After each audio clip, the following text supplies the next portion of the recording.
It's been a long time. It's been a long time, I believe, since I've been able to see you. And I believe the last time was actually at the ACSB conference in Greenville, South Carolina. Anyway, I'm honored to be here today to present one of our latest research projects exploring the bias in public acceptance of autonomous vehicles.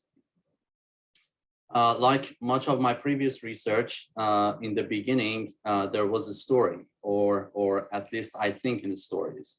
It started in March 2015, actually with a call for paper on public transport in the Journal of Transport and Health. My advisor, David Levinson, and I decided to look at the correlation between transit use and weight loss. It was a low-hanging fruit and easy to publish on this topic for two major reasons back that time. First, transit advocates were looking for evidence to justify federal and local funding, and advocacy groups are typically sympathetic toward finding positive results to justify transit investments. Second, editors seeking high impact factors tend to publish false positives more than true negatives.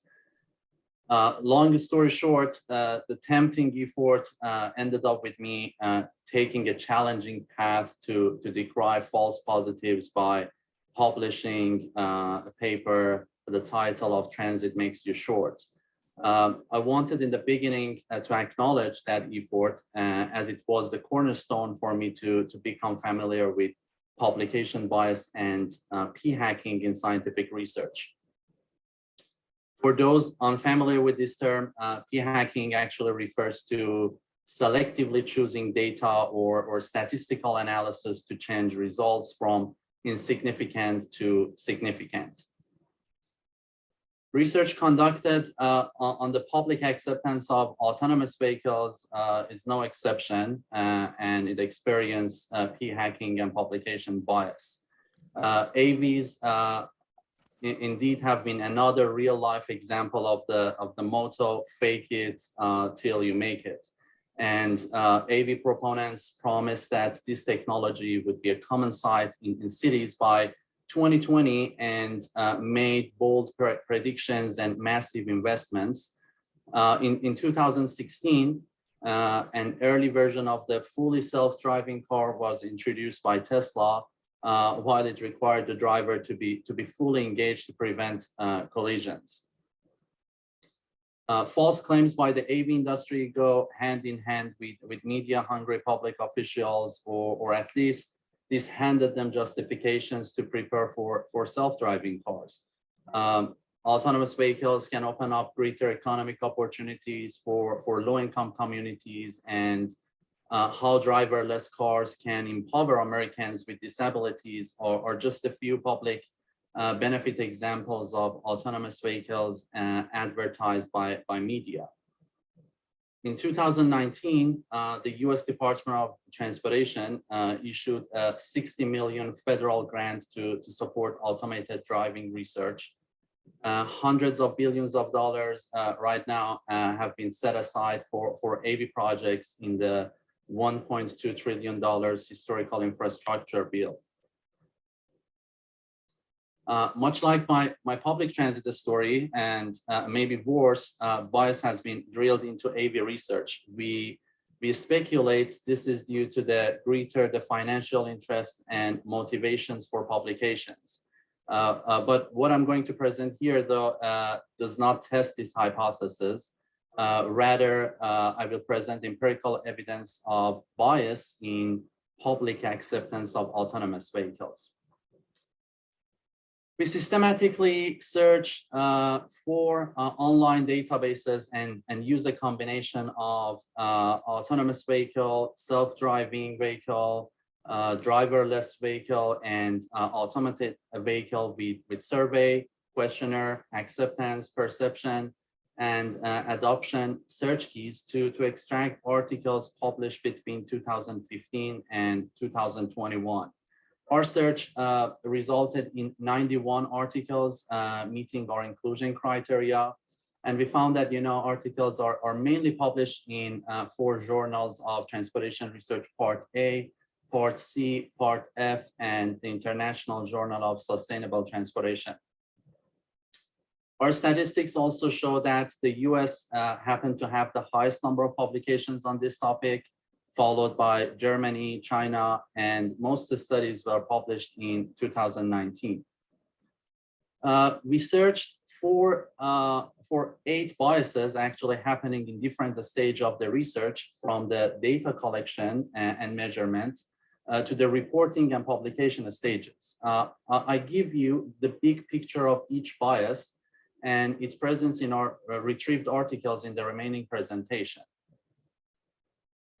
Looking at the coverage error, we noticed that the sample collected for the analysis does not represent the target population. We found that only 20% of the studies collected or represented racial information, and only 10% of the studies included people with disabilities in their sample collection effort. This, in fact, supports our hypothesis that bold claims by the media and industry that AV can be a boon for people with disabilities and driverless cars can empower them, unfortunately has no scientific basis here. Some of this disparity in representation comes from the sampling error. Our analysis shows that less than 10% of the studies used random stratified sampling to present their target population. Much of the previous research on understanding the public acceptance of AV, unfortunately, is reliant on random sampling without the stratification or convenience sampling. This is unfortunate when scientific research is built on a sample collected due to the ease of access to participants rather than the representation. The subsequent bias comes from the inconsistency in the definition, which makes drawing reliable conclusions less possible. I'm going to give you a good example here, and it happens when researchers conclude that young drivers are more willing to use or adopt autonomous vehicles. This definition of young ranges from 18 to 24 years old in some studies, and 10 to 16 years old in other studies, depending on the sample. The same inconsistency can be related to defining the level of education and income level as well. It becomes actually worse when we notice that reporting the statistics of socioeconomic variables is not also inconsistent. Example about age is actually, it ranged from age range reporting the average and a standard deviation of age, and which typically makes the comparison of results between studies almost impossible. Let's wrap up the biases related to representation by unidentified origin bias. In each study, the origin of participants, we know that impacts their decision, and this is more rampant when studying the acceptance and willingness to use of AVs. So we expect the sample collected from Mississippi will respond differently from a sample collected from Minnesota and the DC area. But out of 35 studies in the United States, with the total sample size of almost 49,000 individuals, only the origin of 62% of the samples were specified. Moving to measurement biases, we looked at the questionnaires used in each study, but unfortunately, only 50% of the studies provided access to their questionnaire. Looking at the questionnaires, we first detected leading questions and found that most of them include positive or negative leading questions. But what I mean by leading questions, this means that the survey questions were composed with a tone that implies a specific response that is more acceptable. Indeed, positive or negative wording in questions leads respondents to provide answers that are perceived to be more likely correct.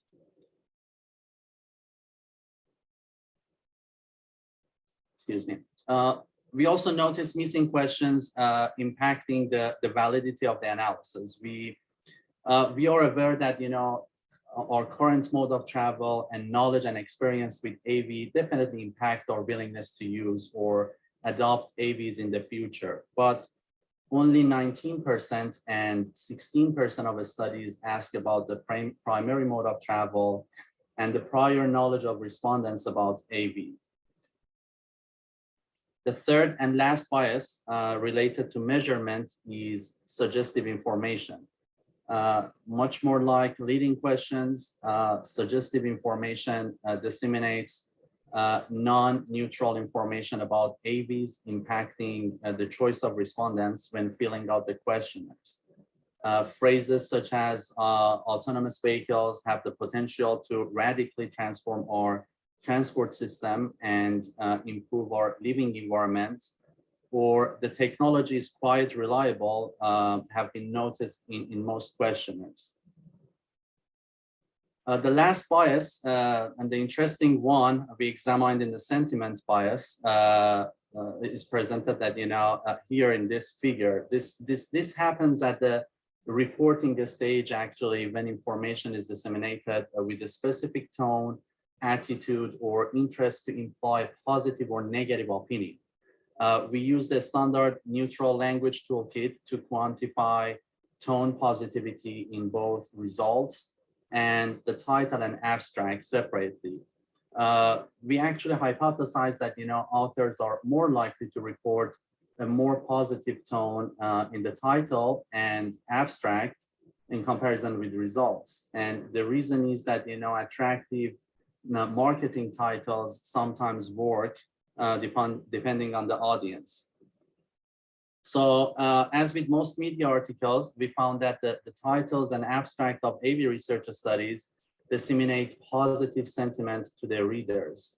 If I want to put it in a number, we found that 72% of the articles suffer from this. And in those articles, actually, the positivity of the title and abstract is greater than the results sections. So before opening the stage for questions, I would like that, to give an overview of preventive solutions to avoid the bias. These solutions seem simple, but really effective, which I think that, as researchers, editors, reviewers, we need to pay significant attention to them. When we write the paper, when we collect samples, analyze the results, and as editors, when we give them opportunities to be published, and as reviewers, when we give feedback. So the first solution is the population targets should be defined before collecting the data. The second solution is the sample population should represent the target population. Convenience samplings, unfortunately, we see these days on LinkedIn, Facebook, Twitter, listservs, and the closest transit station or car dealer to you to collect your data results in coverage bias. And we need to be serious about our data when we are collecting them. The third solution is legal or social constraints that preventing researchers from collecting the specific information such as race or disability should be reported and documented by the researchers. We found during our review process that, many researchers, depending on their case and the country, they were not able that, to collect information about race, or they were not allowed to collect information about disability when they were conducting research. We encourage that, researchers to document these process and report in their analysis or as supplementary information. Fourth, researchers should supplement the results of their study with the data and the questionnaire used for the data collection and analysis. We have talked a lot about open access, but it should not be limited to just the papers and publication, but also that, researchers should be willing to share their data, the questionnaire, and be as much as clear about their analytical process. This is also really critical for research that received funding, that, federal funding and state funding to conduct these types of research. Fifth, to the extent possible, researchers should adopt a unified demographic definition based on an accepted guidelines, such as our national census, to avoid inconsistent definitions. I earlier discussed that, it was really difficult that, to compare the impact of socioeconomic and demographic variables on the acceptance and willingness to use of AVs along papers because of this inconsistency in definition. And some of them can be misleading, like the example of age that I brought up, or the example of level of income and level of education. Six, introductory information presented to respondents in the questionnaire should be from a neutral point of view and free from leading questions or suggestive information. Seventh, which is a little difficult, is that researchers should avoid reporting false positive and sentiment bias. Unfortunately, previous research shows that this bias is alive due to the growing competition for research funding, publication, and citations. Eighth, reviewers, editors, and publishers should avoid discrimination based on the results.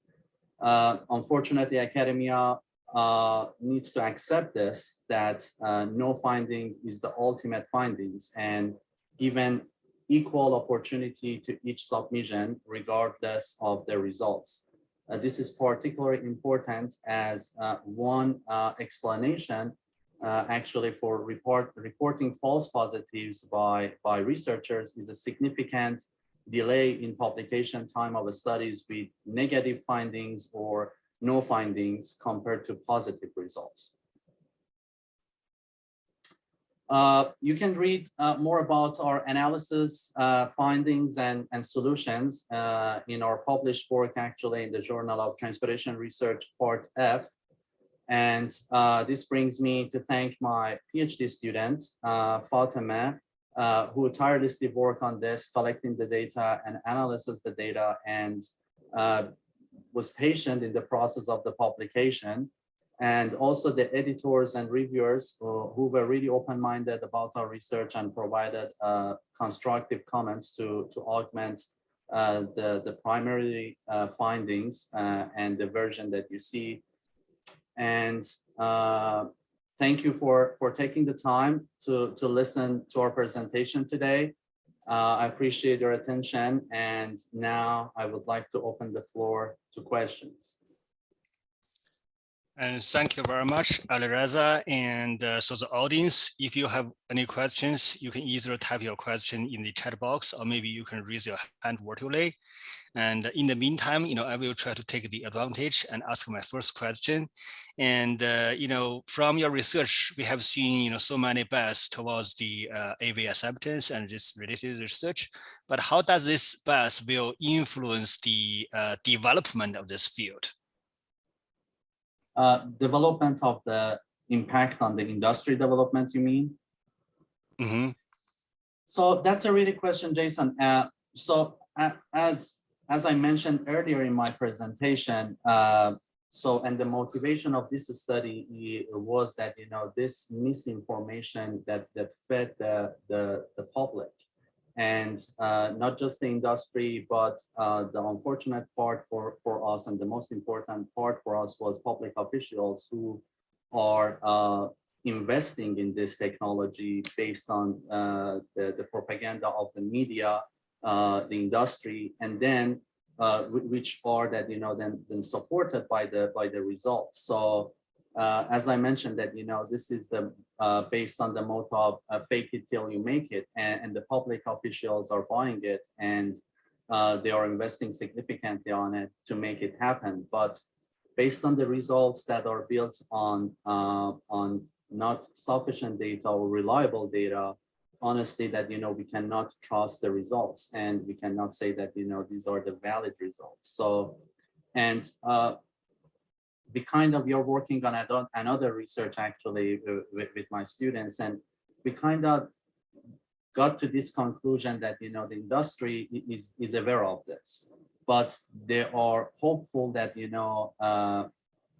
bringing or injecting that, AVs to the society with the support of the government and federal would make people that, to adopt this. And they know that, these numbers are not reliable, or they look that, really, they look really that, positive, that, they should be really naive. Actually, they believe that it's going to happen.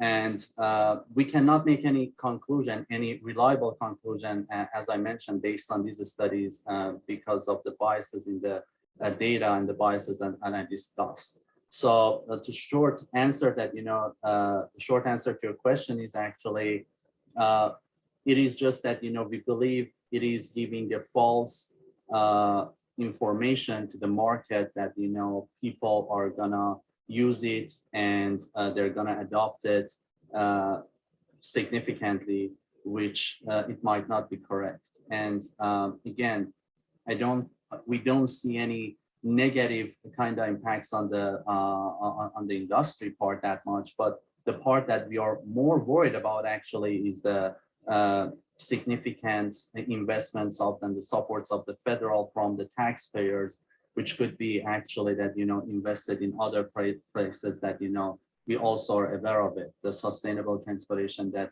it is that, the results of that is clear. So not just that, this technology that we still don't know about that. Thank you for your answer. And also, I see maybe the industry, they may want to see this settlement. So in that case, they can get additional funding from, all levels of governments. Maybe, okay, this is my guess. And also, I like your way of analyzing different types of bias. And also, it's great to see all the potential solutions to address this issue. And but my concern is, some of those may not be easy to address. For example, you raise one is, we want to use unified demographic information, right? So in that case, thinking about we have the developing country and developed country, right? So that's income can vary a lot in terms of, at the local context. And also thinking about the United States, right? So we have very affluent states and also we have poor states. And then if we use the same unified income categories, that may be a problem. And also in some states, the gender is not really the binary, right? So you can see, just kind of, different understanding and different situation may lead to different solutions. And so what's your reaction to my This is a really valid point, Jason. This is a really valid point, actually. And let me add actually another that, another point to what you mentioned. And when we compare that, studies in the United States and then, non-American countries, when we notice that, racial information is not that much a concern there, or that, some other information can be different. This is true. But our suggestion here is that, we cannot definitely that, have a complete unified, but we try that, to get that to get to that point as much as possible. And that's why that, I brought up the example of age. I mean, we can that, we can deal with age as the same, no matter of that, we are in what states or in which country. But unfortunately, even that, for age, we did not that, notice that, it's not consistent. The definition is not consistent. And the problem that, comes from that is the conclusion that people typically get. And, readers might notice only to the conclusion and the abstract and do not dig into that, the results and data sections. So when we use that, the wording like younger people use that, we need to be careful that, what do we mean by young people? Because the young can be defined depending on our sample. If I have a sample ranging the age of 30 to 60, and I found that, younger people are more willing to use that, I'm then talking about that, people closer to 30. When I have a sample that, the range between that, 10 to 30, then 30 actually is not young in that sample anymore. So when I talk about younger people, I'm talking about that people closer to 10 years old. So my point is that, we need to be careful, not just that, in defining the question, but when we disseminate information and we analyze the results, we need to be careful about the wording that we use. And one solution to that is that, we make sure we bring up that, the categories that we use maybe in the abstract, to make sure that the reader is aware of that. But I definitely agree with you that we cannot probably easily get to really unified definition for all variables, but at least we can try. We can try for some categories that, to kind of get there. And if reviewers and editors encourage people in those cases that it's possible, so then that, the researchers can make sure that, providing kind of consistent definition for that. Okay, thank you, Alireza. And in the chat box, you can see there's one question by Katie Emory, and her question is, did studies on acceptance distinguish between a shared versus privately individually owned model? I'm not sure that, Katie, about that. I think we did not distinguish as far as I believe. But to avoid that, to give you biased information, I believe that, Fatima, my student, should be here too. And if she wants that, to take this question. Fatima. Hi. Actually, no, we did not distinguish between privately owned AVs and shared AVs because our focus was on how people perceive it rather than which one they might adopt it, because the whole study was more on acceptance and perception rather than adoption. So no, actually. Okay. I'm happy. Okay, thank you very much, Alireza. And so now let's transform to the second presenter. And today, our second presenter is Mrs. Katie Emory. And Katie is a transportation planner with experience in priority control and bus operations, light rail and streetcar planning. She received her Master's of Urban and Regional Planning at the University of Minnesota and is now works at the HMTB's Transit and Rail team in Austin, Texas. Her research on autonomous vehicle policy was published in Transparent Research Interdisciplinary Perspectives and has been presented at TRB's annual meeting as well as the conference on advancing transportation equity. And Katie, it's your turn. Thank you so much, Jason. I'd like to provide a quick update. I have a bit of a career update. I'm moving to Nelson Nygaard in Austin, Texas, so no longer at HNTB. Oh, okay.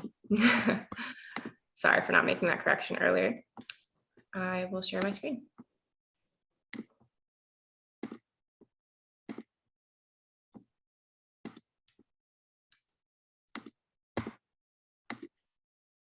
All right, can you all see my screen here? yes. All right, thank you. Thanks again, Jason.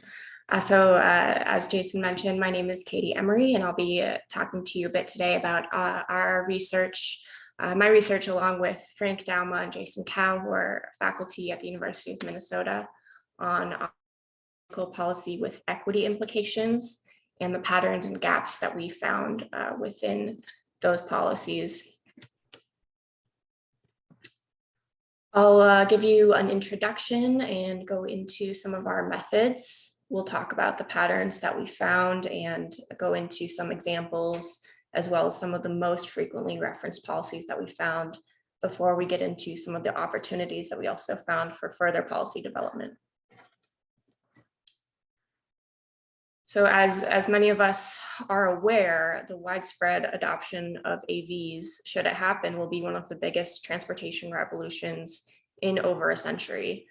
AV scholars believe that AVs have the potential to bring many benefits to all, including historically disadvantaged groups, in what they call an AV heaven scenario.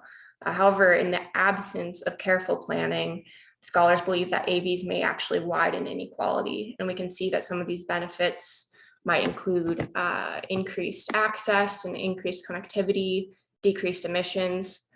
Some of the potential drawbacks of AVs might include increased VMT, increased sprawl, decreased access for disadvantaged groups, and widened economic inequality. Therefore, the research questions that guided us were to understand which organizations are developing policy for AVs, which of these policies have implications for equity, what the most common policies were with equity implications, and those further opportunities that I mentioned earlier. So we researched documents that contain a policy that would advance equity by facilitating improved outcomes and opportunities for disadvantaged populations. The policies that we looked at were from regional, state, and local government, but we also considered recommendations from planning organizations, private organizations, nonprofits, and think tanks. We found that there were not many enacted laws or regulations, but policies tended to be more like guidelines that were more common. The form that our research took was a paper that was, Jason mentioned, was published in Transportation Research Interdisciplinary Perspectives. We also have a table that contains all the policies, policy mentions, and the organizations that listed them. So you can see here a selection of some publications that were referenced throughout the research.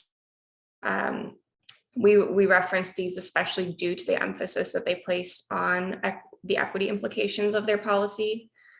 You may notice, if you're familiar with any of these organizations, that they include 2 planning organizations, that's NACDO and the APA, 2 city DOTs, 1 state organization, and 1 nonprofit. Of course, there were many more examples than these of organizations that had equity policy.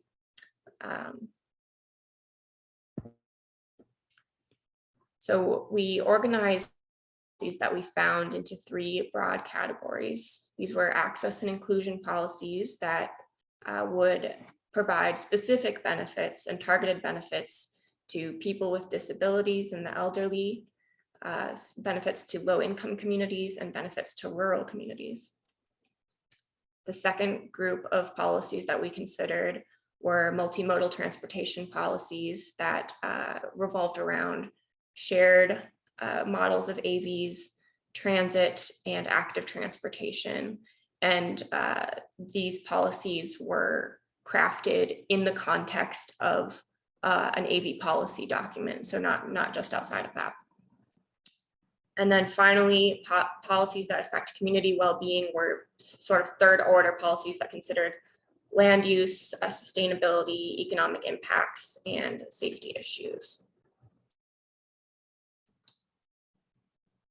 So just to provide a sample of some of the policies that we found 27 distinct policies that have implications for access and inclusion, including designing vehicles to be accessible to various disabilities, piloting AV transit shuttles in low-income communities or communities of color, and expanding internet access and infrastructure in rural communities so that AVs could have the potential to proliferate in rural areas. Some examples of the multimodal transportation policies that we found were 1 city had a guideline to operate a city-owned fleet of shared vehicles. Another example was to use AV neighborhood shuttles to complement transit routes. And then a third policy was to mandate pedestrian safe speed limits within urban areas that AVs would have to follow. Some examples of community well-being policies, including enforcing standards for vehicle AI that's designed to detect pedestrians of various skin tones, body shapes, pedestrians using implements, and so forth, to identify opportunities for security or attendance in transits or shared vehicles, so that that's sort of a transition from people who are in the driving industry and may stand to lose their job. And finally, encouraging transit-oriented development to prevent the sort of negative hell sprawl scenario. We also ordered some of the most frequently referenced policies. We saw these come up over and over again. By far the most common policy with an equity implication was to have a shared use model dominate over a privately owned model. This was such a key principle for the American Planning Association that they made it their #1 overarching principle in their recommendations for AVs. And there are many more organizations that consider this to be a really critical element for advancing equity in a world of AVs.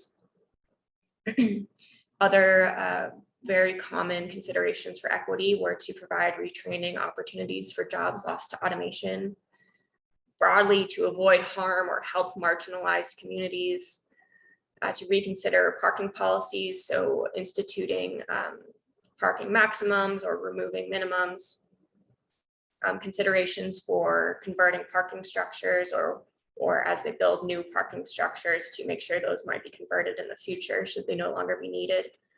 And then finally, applying automation to transit. There were certainly a number of opportunities that we found for development within the AV policy with equity implications sphere. One of the most compelling considerations that I found were policy frameworks. So some of you may be familiar with FAVES, which is fleets of automated vehicles that are electric and shared. So this is considering how various policies for AVs might interoperate. Another one that I really liked that I found was ACEs. So this is coming from the state of Hawaii. This is accessible, automated, connected, electric, and shared. So we see the addition of accessibility and connectivity in there. There are other organizations that have some frameworks as well, but this helps synthesize all of the policies that might not operate so well on their own. Next, policies that specifically address low-income communities. These groups stand to lose the most in the advent of AVs if sprawl were to proliferate or if access were to be taken away from multimodal forms of transportation. More strategy should be given to planning for AVs in rural areas, especially as organizations consider the shared model, which may not be as effective in rural communities. So interpersonal security within driverless shared vehicles may pose a significant issue with groups at high risk of harassment or assault. This is why I asked the question earlier about shared versus privately owned AVs, as I wondered if researchers there might be some bias if the respondents to the questions are considering a privately owned model and how certain groups might answer, might have different ideas on their acceptance if they are considering a shared model instead. Getting into a car with a stranger might have a different feeling than being in a privately owned vehicle. And then finally, very few policies explicitly address race. The fact that in the US, race is a major predictor of transportation access. So I will open it up for questions now. Thank you so much for your time. Okay, so audience, and do you have any questions?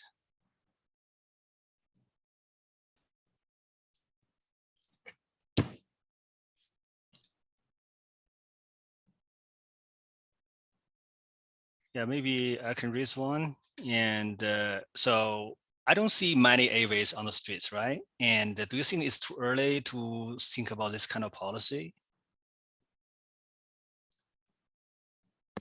I think it's critical to start planning for AVs now in order to prevent some of the detrimental effects that could happen if we avoid planning for equity. It just simply might not happen. It might not be baked into the way that the regulations and policies are guiding the proliferation of AVs. And so there's a very real concern that we could go towards that end of increased sprawl, increased VMT. We're seeing real world examples of transit projects being defunded due to policymakers who are saying, actually, no, AVs are going to be proliferated within the next 10, 20, 30 years. And so there will no longer be need for transit. This is actually happening and has happened in Florida and in Columbus, Ohio. So ensuring that we get ahead of planning for AVs and creating the policy that will set the groundwork for an equitable future is critical.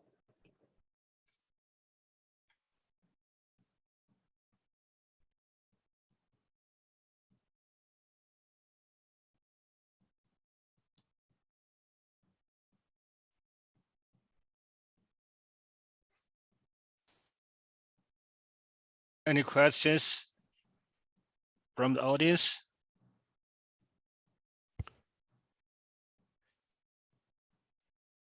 So from the practical perspective, what is a reasonable pathway for the policymakers or the planners to, pursue for the equity?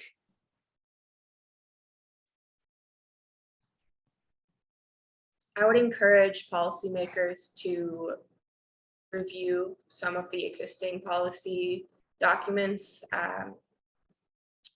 There are a number of city DOTs that have done some great work. Seattle's New Mobility Playbook was one that I found to have a lot of emphasis on equity, and the Los Angeles Department of Transportation also has a pretty comprehensive policy document on AVs. And so looking to peer cities for examples, or peer states, considering those frameworks especially could be useful in synthesizing the policies that they might create.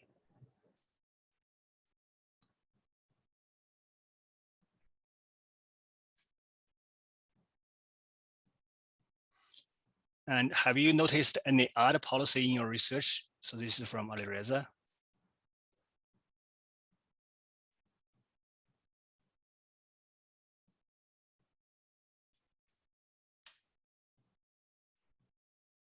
So what should be considered odd policy? Sorry, could you repeat that? Have you noticed any odd policy in your research? Odd policy? Yes, ODD. I can't think of any off the top of my head. There are some that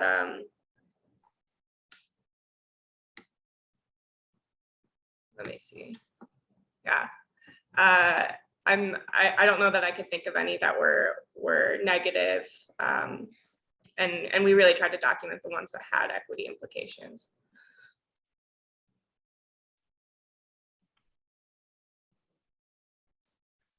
And there's another question. Do you see the chat box? So the question is, did the policy for computer vision recognize all pedestrians include any reference to standards or testing?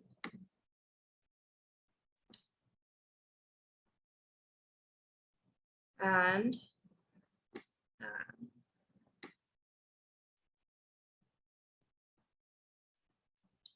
I want to see if I can find that answer for you.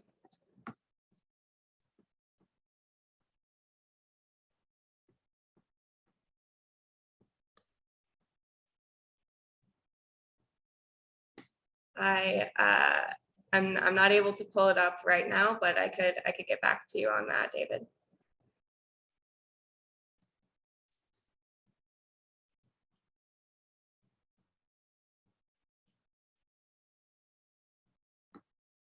And then another question, I wonder who will be funding for the infrastructure for those vulnerable groups in your context? Are you thinking of, for example, the note about rural internet infrastructure? Yes. Thank you. Yeah, I think the interesting thing about these policies are a lot of them, you may have noticed, don't seem to relate directly to automated vehicles, and something like speed limit, instituting lower speed limits, or expanding transit access, or increasing TOD, or funding internet infrastructure in rural areas don't seem to have that direct relationship, but all of those are intended within the AV policy context to build up towards an equitable future with AVs.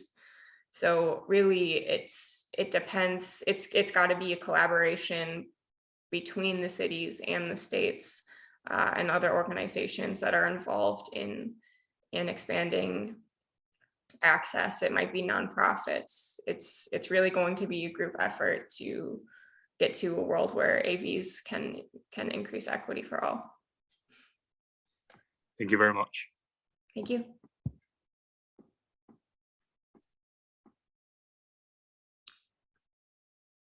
I see another question. Did you find policies generally innovative and practical, or did you feel they generally try to check the equity box? What was your overall impression?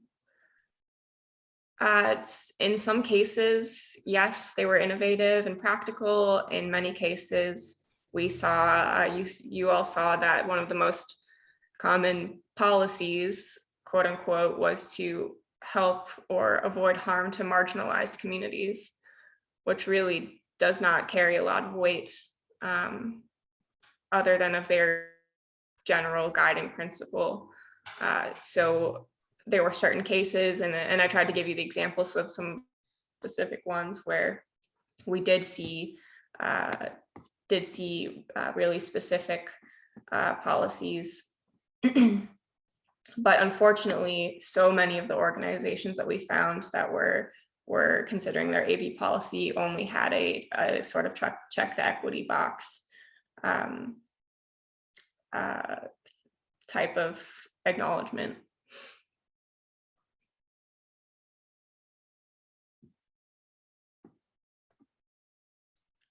Are there any additional questions?